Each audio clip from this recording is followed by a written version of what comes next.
Héroïne de la crise socio-économique en République démocratique du Congo, cette femme pourtant économiquement très pauvre doit retrouver sa place dans la société.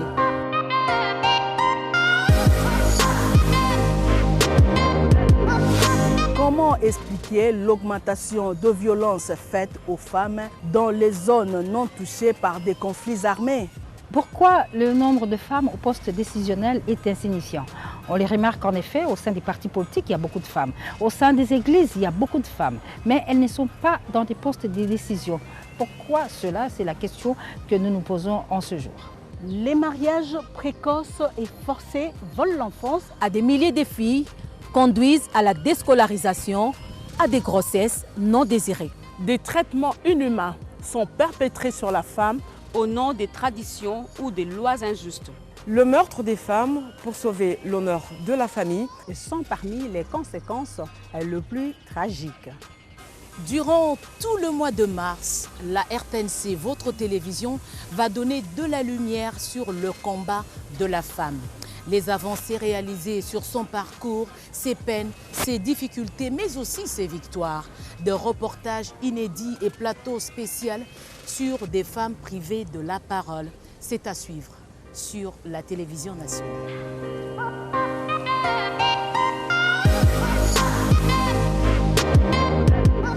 C'est ça, la femme et sa condition. Les mois lui est consacré.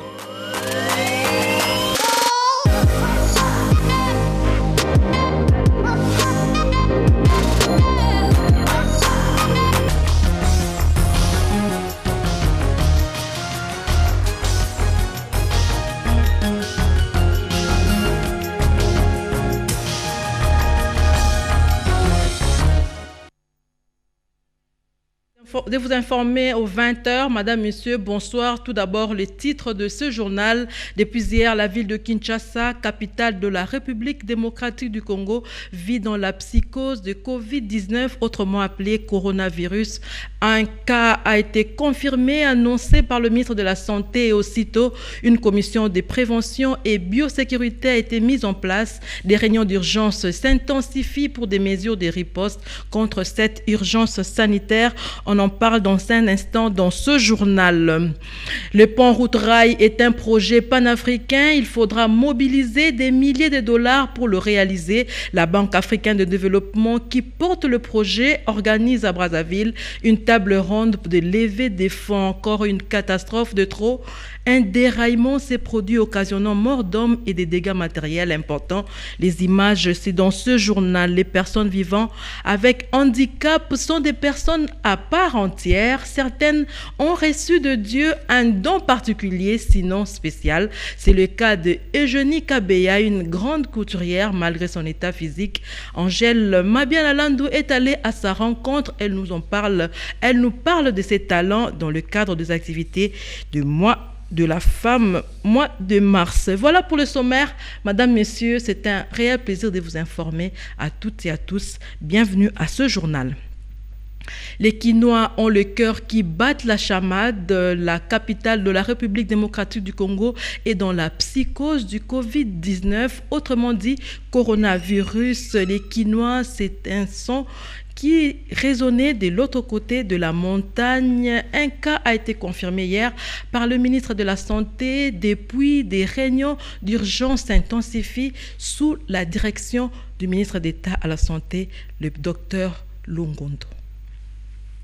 Le mardi 10 mars 2020, un cas de coronavirus à Kinshasa. Il s'agit d'un sujet d'origine congolaise résidant en France, présentement pris en charge par le gouvernement congolais. Une réunion d'urgence s'est tenue ce mercredi 11 mars 2020 au Salon Rouge de l'immeuble du gouvernement avec l'équipe de coordination sur la situation de l'épidémie du coronavirus présidée par le ministre de la Santé, le docteur Eteni Longondo. Cette réunion a mis autour d'une même table le ministre et le vice-ministre de la Santé, le secrétaire général à la Santé, la police nationale, les représentants de l'OMS et autres partenaires du secteur de la santé. Les différentes commissions mises en place, chacune d'elles a présenté l'état de la mise en œuvre des activités réalisées depuis la confirmation du premier cas de Covid-19 à Kinshasa. Nous nous sommes organisés déjà à mettre en place une équipe de coordination qui va travailler pour riposter à cette épidémie avec les différentes commissions clés pour développer les stratégies afin de contenir l'épidémie.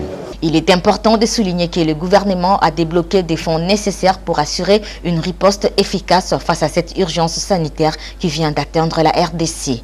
Ainsi, le ministère de la Santé rappelle que des efforts pour une meilleure prise en charge optimale de ces premiers cas est en train d'être réalisés. Il exhorte donc la population à observer strictement des mesures de prévention nécessaires, notamment se laver fréquemment et soigneusement les mains avec une solution hydroalcoolique ou à l'eau et au savon, maintenir une distance d'au moins 1 mètre avec les personnes qui toussent et qui éternuent, éviter de se toucher les yeux, les nez et la bouche.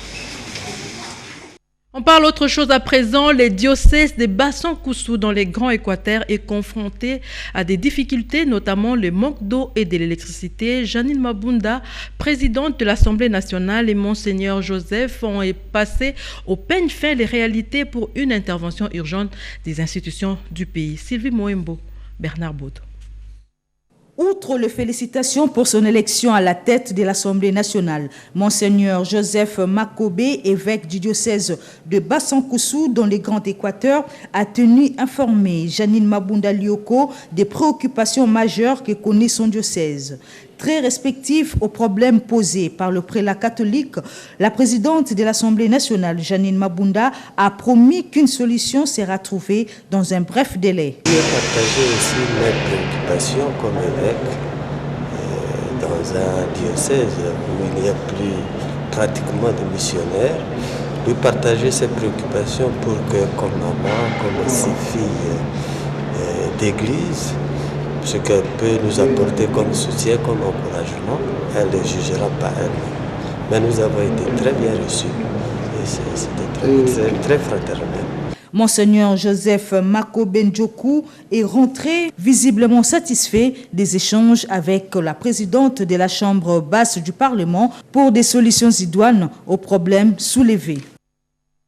Je l'ai dit en l'ouverture de ce journal, la construction du pont route-rail qui va relier Kinshasa et Brazzaville n'est qu'une question de temps. Une table ronde des mobilisations de fonds pour la réalisation de ce grand projet se tiendra à Brazzaville le 19 mars prochain. 3 membres du gouvernement l'ont annoncé au cours d'une conférence de presse, nous dit Peggy Mukonda. Ils ont tenu à éclairer l'opinion publique sur les projets de construction de ponts route-rail entre les villes de Kinshasa et de Brazzaville, du prolongement du chemin de fer Kinshasa-Ilebo et sur la construction du port en eau profonde de Banana. C'est le vice-premier ministre, ministre du Plan, Élisée Mounembwe, le vice-premier ministre, ministre des Infrastructures et Travaux publics, Willy Ngopos, et les ministres des Transports et Voies de Communication, Didier Mazenga.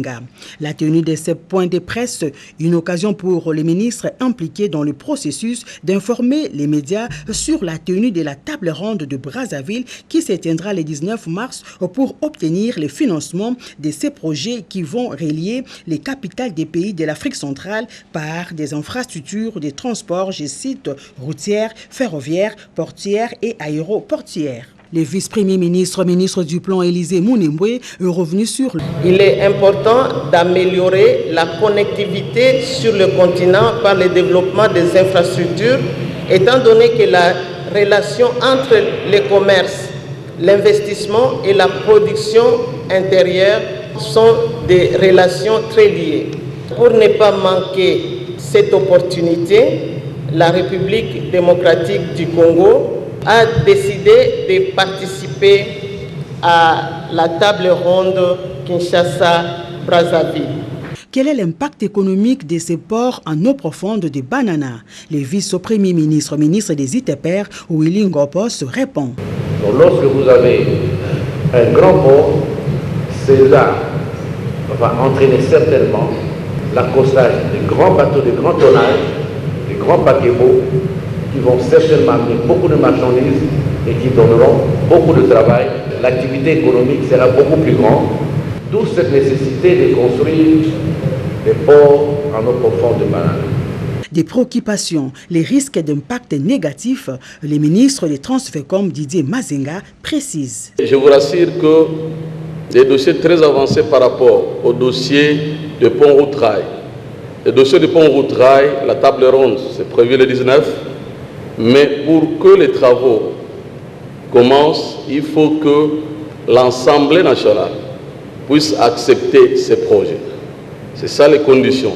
3 millions de dollars américains, tel est le coût de ces projets financés par la Banque africaine de développement et la Communauté économique des États de l'Afrique centrale. 3 morts, 6 wagons couchés, c'est le bilan du déraillement qui s'est produit sur le tronçon entre les villages Lufupa et Kayembe, c'est dans la province du Lualaba. Une réunion d'urgence vient d'être organisée par l'autorité provinciale Richard Mouyej pour réhabiliter les tronçons. Commentaire Oscar Mbal. 6 wagons couchés, le rail endommagé, le spectacle est désolant. 3 personnes en ont payé les frais. Ce énième déraillement de train remonte à la surface la question de l'entretien de chemin de fer et la vétusté des locomotives et wagons.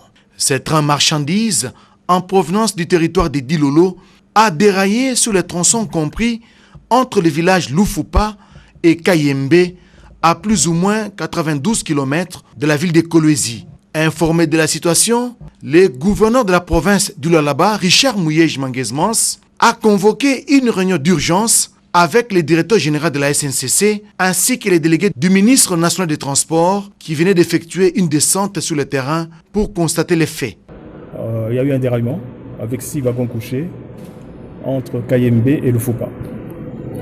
Alors, les wagons sont là, peuvent être mis de côté. Nous allons transborder également les marchandises qui sont là. Nous avons mis les wagons déjà au niveau de Lufupa. Et les travaux ont commencé hier. Et nous comptons que dans une semaine, avant une semaine, nous allons remettre la circulation.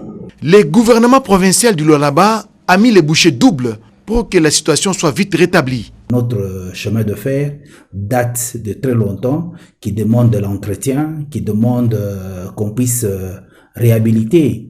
Le gouvernement provincial, et comme vous connaissez vous-même le gouverneur, le patron de la province, toujours sensible au social de la population. Dans une semaine, tout au plus 7 jours ou 8 jours, le trafic va reprendre. On est en train de préparer et réparer le chemin de fer. Une commission d'enquête a été mise sur pied pour déterminer les causes de cet accident. Et on rentre à Kinshasa avec ce forum consacré à la réflexion sur la problématique des PME, petites et moyennes entreprises en République démocratique du Congo, qui a ouvert ses portes aujourd'hui sous l'égide du ministre Justin Kalumba Mwanangongo. Ces assises se tiennent en prélude de la cérémonie de remise de prix aux meilleures PME congolaises. David Moubenga. Ce forum est une journée de réflexion organisée en prélude de la cérémonie de remise des prix de mérite entrepreneurial dénommée Challenge Entreprise. À cette occasion, le ministre des classes moyennes, petites et moyennes entreprises et artisanat, Justin Kalumba Mwanangongo, a défini le contexte des petites et moyennes entreprises en République démocratique du Congo, un pays de contraste qui regorge des richesses naturelles incommensurables, mais aussi un pays rongé par une pauvreté endémique. Que la RDC était un désert entrepreneurial. Qu'est-ce que ça veut dire? On est dans un désert. Pourquoi nous sommes un désert? Alors que nous avons toutes les ressources naturelles d'abord. Nous avons une population fabuleuse. 80 millions d'habitants environ. Toute cette RDC, avec tout ce que je viens de dire, ne compte qu'environ 10 000 entreprises. Si nous avons 10 000 entreprises pour 80 millions d'habitants et 2 345 000 km², cela veut dire tout simplement que nous avons une entreprise pour 8 000 habitants. Ah ben j'ai compris que nous sommes véritablement un désert. Lorsqu'on est dans un désert, on est vraiment à la recherche des l'oasis quelque part, trouver des mots. Nous pensons qu'aujourd'hui, les entreprises sont ces oasis. Et c'est pour ça que nous devons d'abord vous reconnaître. Reconnaître votre mérite et vous récompenser. Dans le même cadre, le ministre Justin Kalumba a présenté le programme de son ministère dénommé Programme national de développement par l'entrepreneuriat au Congo, PRONADEC en sigle, un programme qui se résume en 4 C. Les 3 C qui sont ensemble c'est tout simplement C comme capacité. C comme capacité. Alors, le deuxième C, qui est lui aussi important, c'est le C comme crédit. Le troisième C, c'est le C comme contrat. Et le grand C, c'est le C comme climat des affaires. Kinshasa sera la capitale de 9e Jeux de la francophonie en 2021. Le gouvernement congolais se prépare pour accueillir ces Jeux. Ce mercredi, la ministre d'État à l'Emploi et celui de la coopération visitaient l'immeuble royal dont le premier niveau abritera le bureau de la francophonie. Ces bâtiments doivent subir une cure de jouvence, nous dit Robert Ndaye. C'est un apport important que le ministère de l'Emploi, Travail et Prévoyance sociale, sous le leadership fort du Dr Néné Lungankoulou, apporte dans les préparatifs de l'organisation de 9e Jeux de la francophonie que la République démocratique du Congo organisera en 2021. Lors du Conseil des ministres du 31 janvier 2020, le gouvernement de la République avait restitué à la Caisse nationale de sécurité sociale l'immeuble de 7 étages, le Royal, situé sur la place portant le même nom. Ce bâtiment, bâti à l'époque coloniale, avait été acquis en 1968 par la Caisse nationale de sécurité sociale. Grâce à l'implication personnelle de la ministre d'État, ministre de l'Emploi, Travail et Prévoyance sociale, Dr Néné Lungankoulou, ce bâtiment est remis à la CNSS 6 ans après. Ce mercredi 11 mars 2020, à l'approche de l'organisation des 9e Jeux de la francophonie, la patronne de l'emploi et son collègue de la coopération internationale ont effectué une visite d'inspection du dit immeuble pour se faire une idée exacte avant le début des travaux de réhabilitation. Nous sommes venus leur faire visiter un bâtiment que nous pouvons leur donner en location pour abriter les travaux de la francophonie pendant 24 mois. Nous allons juste faire des travaux de réhabilitation pour leur permettre de fonctionner dans de bonnes conditions. Après les explications de la directrice générale de la CNSS, Agnès Mouad, s'en est suivi une visite guidée et les deux ministres se sont fait une idée exacte de l'état de détérioration de ce bâtiment qui faisait autrefois la fierté de la capitale congolaise. Après concertation, le premier niveau de ces bâtiments sera cédé au ministère de la Coopération pour abriter le bureau. Question de bien préparer les 9e Jeux de la francophonie. La patronne de l'emploi, Dr Néné Lungankoulou, a donné des instructions claires aux responsables de la CNSS pour le début des travaux et le finissage dans un bref délai. Un plan d'entraide judiciaire pour faciliter l'extradition des auteurs de crimes de guerre et crimes contre l'humanité. Ces documents viennent d'être remis au ministre d'État en charge des Affaires étrangères, Marine Tezatumba, qui a également signé un accord de siège avec l'organisation non gouvernementale, le PAT, qui œuvre dans le secteur de la santé, nous dit Gina Wabio. Initiative d'entraide judiciaire pour l'extradition des auteurs des crimes de guerre et des crimes contre l'humanité, présentée sous forme de projet à la ministre d'État, ministre des Affaires étrangères, Marie Toumba Nzeza, par 3 ambassadeurs, celui de la France, de la Belgique et du Sénégal. Ces émissaires invitent la République démocratique du Congo à s'associer à cette initiative dont les négociations démarrent bientôt et qui est soutenue par 69 pays à travers le monde. La chef de la diplomatie congolaise leur a promis que le gouvernement congolais examinerait cette requête et donnerait son avis. Dans un autre décor, c'est la signature d'un protocole d'accord entre la ministre d'État, ministre des Affaires étrangères, Marie Toumba Nzeza, et Trat Aton, directeur pays du programme for Appropriate Technology on Health, PAT en sigle. En effet, PAT travaille dans plus de 70 pays répartis dans tous les continents. En République démocratique du Congo, PAT est présent depuis 2009 aux côtés du ministère de la Santé, les Nations Unies, la Fondation Bill et Melinda Gates, ainsi que d'autres bailleurs des fonds pour mettre en œuvre d'importants programmes d'amélioration de la santé des populations, dont les projets VIH intégrés au Congo, projet TRIP et LIM engagés dans la lutte contre la trypanosomiase humaine africaine, soit la maladie du sommeil, projet Malaria Care engagé dans la lutte contre le paludisme. Instant femme, ouvrant la rubrique consacrée à la femme, mois de mars oblige. Parlons tout d'abord d'Eugénie Kabeya, qui est une couturière modéliste. Son état physique n'est pas un obstacle ou encore un motif de paresse. Les tenues confectionnées par cette dame pour ses clients en sont une illustration éloquente. Angèle Mabiala a rencontré Eugénie Kabeya et a fait même coudre ses tenues. Regardez. Eugénie Kabeya, communément appelée Mamaleki, couturière depuis plus de 25 ans, travaille sans désemparer malgré son handicap. Elle est créatrice de mode et l'une des couturières les plus fréquentées de la capitale. Cette femme dynamique, handicapée depuis l'âge de 5 ans suite à la poliomyélite, assure seule la charge de 15 personnes qui partagent son domicile. Elle aime couper les tissus, imaginer l'habit, le modèle, disposer des motifs, ajuster la forme, bref, elle aime l'aspect créatif de la couture. Eugénie, au regard lumineux, est assise derrière sa table de couture dès les premières heures du matin jusqu'à la fin de la journée, voire jusqu'à tard dans la nuit. Elle parle de son combat pour handicap à travers l'art qu'elle maîtrise. En 1995, son handicap stigmatisé par les employeurs, l'empêchant de se déplacer à tout moment, la pousse à créer sa propre entreprise. L'atelier Mamaleki s'impose comme une référence en matière d'insertion professionnelle des personnes vivant avec handicap. Cela lui vaut de mettre à l'honneur son savoir-faire lors de plusieurs défilés mettant en scène des valides et invalides. Défilés auxquels Eugénie Kabeya a montré aux yeux de tous qu'elle est capable d'habiller les femmes et les hommes. Elle est fière de son handicap. Cette dame de fer cherche à structurer son entreprise et canaliser sa gestion. Elle mise sur la qualité du travail pour assurer la satisfaction de sa clientèle. Eugénie respecte les heures de rendez-vous. Son atelier réalise une quinzaine de tenues par jour pour toutes les tranches d'âge.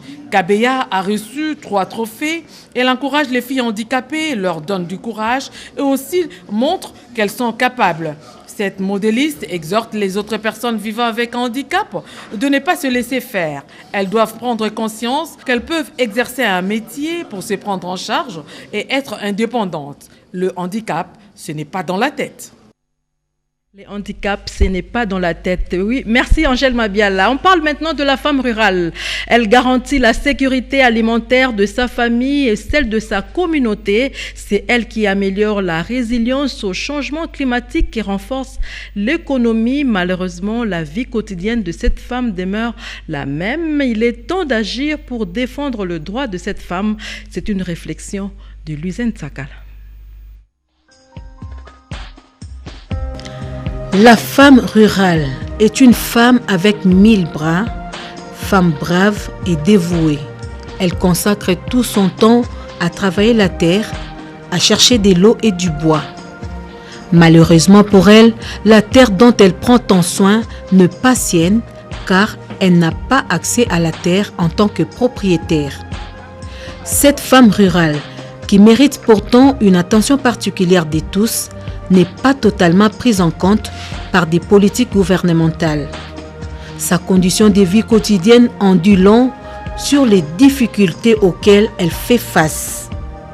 Pas d'accès aux soins de santé appropriés, faute de moyens suffisants et infrastructures. L'accès à l'éducation lui est difficile car très jeune, elle doit déjà se préparer à une vie de mère et de femme au foyer. L'eau potable et l'électricité sont des denrées rares pour elle. Et aujourd'hui, à l'heure des nouvelles technologies de l'information et de la communication, la femme rurale demeure encore dans l'archaïsme avec des outils de travail rudimentaires. Si une bonne partie de sa production sert à nourrir sa famille, une autre partie finit à la poubelle, faute de voies d'évacuation vers le centre de consommation. Et pourtant, une journée lui est entièrement consacrée sur les 365 jours. Le 15 octobre, c'est la journée internationale de la femme rurale avec toujours un thème international et national. Au menu de ces célébrations, des discours, scénettes et autres activités.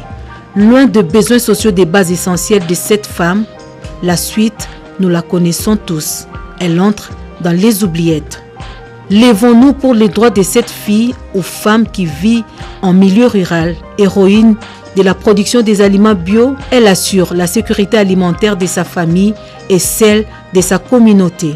Elle subit les affres du changement climatique, mais elle améliore la résilience et renforce l'économie par l'informel grâce à son autonomisation financière appuyée par ses activités champêtres. C'est maintenant qu'il faut agir pour donner à cette jeune fille d'aujourd'hui et femme de demain vivant en milieu rural la politique de ses moyens en prenant à bras le corps ses besoins, ses problèmes, ses préoccupations pour lui assurer un avenir radieux. Le plaidoyer mené par la promotrice de l'Association pour l'intégration sociale en faveur de la femme de Béni a trouvé un écho favorable auprès de partenaires allemands. La journée de réflexion sur les avancées significatives des droits des femmes organisée par le leadership des femmes en République démocratique du Congo et la rencontre des femmes des l'UDPS, tout ce sujet, c'est à suivre dans ce condensé. Donne au monde le meilleur de toi-même et le meilleur viendra. Tel est le combat de la femme congolaise en général et celle du Nord Kivu, précisément de Béni en particulier. Cette femme, privée d'accès à son champ, seule source de revenus pour scolariser et nourrir ses enfants. Et pourtant, meurtrie par les affres de la guerre et autres violences dont elle est victime. Néanmoins, elle garde encore espoir. C'est dans la recherche de solutions que Mme Hortense Maliro, promotrice de We Are the World School et de l'Association pour l'intégration sociale des handicapés physiques basée en territoire de Béni au Nord Kivu, s'est investie pour lancer un cri en faveur de la femme de Béni auprès des partenaires allemands, amis de la République démocratique du Congo. Cette femme est forte et elle a l'espoir de se libérer de toutes ces atrocités. Elle ne veut qu'une vie paisible afin qu'elle puisse être utile à la nation congolaise. Et tant que femme vivant avec handicap, d'avoir mené le lobbying de ces genres auprès des amis allemands pour que l'Allemagne puisse voir comment mener des actions concrètes en faveur de cette femme. Un plaidoyer qui a produit immédiatement des résultats. 3500 enfants vont être scolarisés et plus de 1000 femmes seront formées dans plusieurs filières. Question d'assurer leur autonomisation et une éducation pour tous. Nul ne peut contredire que la femme est le socle de la famille et la lumière de la nation. Toujours au four et au moulin, elle continue à se battre pour son épanouissement et celle de sa famille. Car, dit-on, éduquer une femme, c'est éduquer une nation. Une journée de réflexion qui a permis aux femmes politiques de discerner le sens de la journée dédiée aux droits de femmes le 8 mars. L'orateur du jour a expliqué aux participantes l'historique et les contours de cette journée. Tout est parti par la revendication d'un groupe de femmes travaillant dans une usine de textile aux ISA en 1909, puis institutionnalisé par l'ONU en 1977. Pour Pacifique Kundi, la journée de la femme se résume par l'autonomisation de celle-ci.